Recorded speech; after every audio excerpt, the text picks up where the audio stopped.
gutanga ikori n'amatagisi n'umuco mwiza. Mbega ni ibihe mu bigize agahembo k'umukozi biva mu yo baharura ko amakori?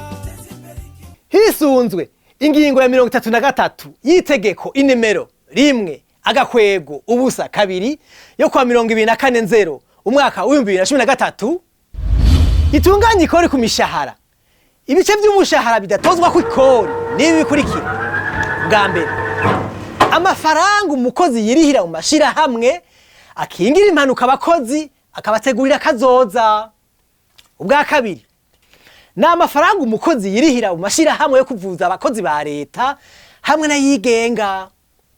Ubwa gatatu, na amafaranga y'inyongera umukozi ashatse yirihira mu mashira hamwe akingira impanuka abakozi kandi akabatekaniza kazoza, ayo nayo akabatarenga ibice 20% by'umushahara wose w'umukozi.